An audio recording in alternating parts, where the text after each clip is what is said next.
સ્થાનિક સ્વરાજની ચૂંટણીના માહોલ વચ્ચે મતદારનો મિજાજ જ ઉમેદવારનું ભાવિ નક્કી કરતા હોય છે। TV9ની ટીમ અમદાવાદના વેજલપુર વિસ્તારમાં પહોંચી અને મતદારનો મિજાજ જાણવાનો પ્રયત્ન કર્યો। સ્થાનિક મતદારોની અનેક સમસ્યાઓ છે, જેમાં સૌથી મોટી સમસ્યા રોડના ખોદકામ તેમજ પાણી ભરાવાની છે। શું કહી રહ્યા છે વેજલપુર વિસ્તારના મતદારો, જાણીએ।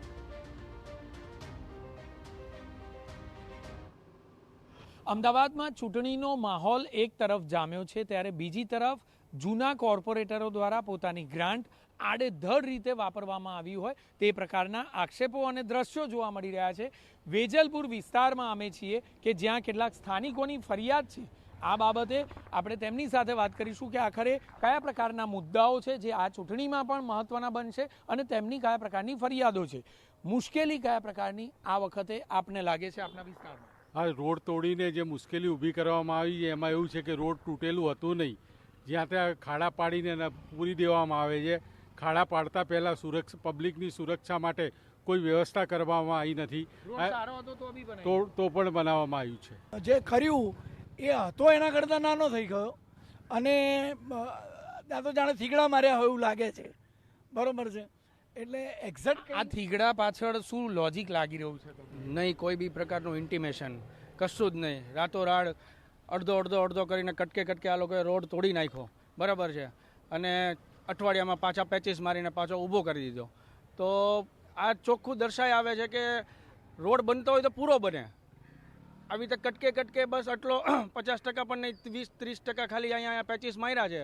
તો આના માટે દર્શાઈ આવે છે કે આમાં ગ્રાન્ટ વપરાવા માટે પૂરી કરવા માટે આવી રીતે આ રોડને બનાવ્યો છે કે પછી ખરેખરમાં એ લોકોને આખો રોડ બનાવો તો પછી છેક સુધી બનાવી શકતા હતા। આ લોકો પરસેવાની કમાણીથી ટેક્સ ભરે છે અને આ લોકોએ ભલે નાગરિકોના ભલા માટે કદાચ કર્યું હોય કામ, પણ ક્યાંય બોર્ડ મારવામાં નથી આવ્યા કે આ કામ શેનું ચાલી રહ્યું છે, કશું જ નહીં।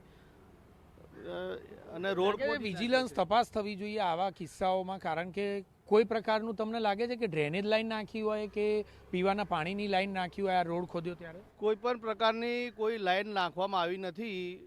રોડ ખોદી નાખ્યો અને બીજા દિવસથી પૂરી નાખ્યો અને જનતાની અવર જવરમાં તકલીફ પડે છે। આપને શું લાગે છે કે માત્ર કૌભાંડ કરવા માટે કે ગ્રાન્ટનો ખર્ચ બતાવવા માટે આ રોડનું કામ થયું? પૂરેપૂરું કૌભાંડ છે અને 80% કૌભાંડ છે, કેમ કે રસ્તો બનાવે આખા 100% રસ્તામાંથી ખાલી 20% રસ્તાનું રિપેરિંગ કર્યું છે અને મારા અનુભવ પ્રમાણે 100% પૂરેપૂરું બિલ મૂકવામાં આવશે। રસ્તો રિપેરિંગ ખાલી 10/100નો રસ્તો રિપેરિંગ કર્યો છે, જ્યાં રસ્તો જોવા જાવ તો 20/1000 કરતાં 10,000 કરતાં વધારે લંબાઈનો રસ્તો છે।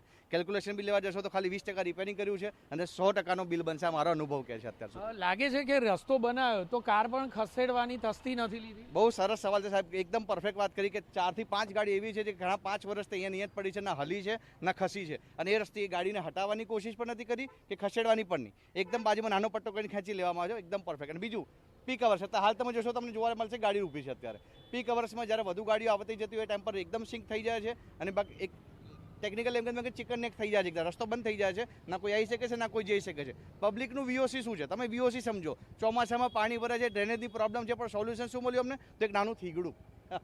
આપને શું લાગે છે આ જ ખર્ચ કદાચ કોર્પોરેશને અન્ય જગ્યા પર કર્યો હોત તો ફાયદો થયો હોત એવું લાગે કે આ વિસ્તારમાં સમસ્યા પાણીની, વરસાદી પાણીની છે? અહીંયા લગભગ વરસાદનું પાણી તો ભરાય જ છે, કારણ કે આટલા વિસ્તારમાં, વેજલપુર વિસ્તારમાં, બકેરી સિટીમાં સૌથી વધારે પાર્ટ 4 થી લઈને અહીંયા તો ભરાય જ છે। તો એનું તો એ લોકોએ ધ્યાન રાખવું જ જોઈએ કે 20 વર્ષથી, આજનાથી નથી, 20 વર્ષથી અમે આ જગ્યા પર રહીએ છીએ, આ જગ્યા એ લોકોએ કરવું જોઈએ, કંઈ ને કંઈ સોલ્યુશન તો લાવવું જ પડે એ લોકોમાં। કહીએ તો જે રસ્તો છે, જે માર્ગ છે તે સારો હોવા છતાં પણ તેને ખોદકામ કરવામાં આવ્યું, કોઈ પણ પ્રકારની કામગીરી ખોદ્યા બાદ કોઈ લાઈન નાખવાની કે અન્ય કોઈ પણ પ્રકારના પ્રોજેક્ટના કામ કરવામાં આવ્યા નહીં અને આ જ રોડને ફરીથી નવેસરથી રીસર્ફેસ કરવામાં આવ્યો। આખરે આ પ્રકારની કામગીરી શંકાના દાયરામાં છે અને આ જ મુદ્દાઓને ધ્યાન પર રાખી અને આ વખત ચૂંટણીમાં મતદારો પોતાનો મિજાજ બતાવશે।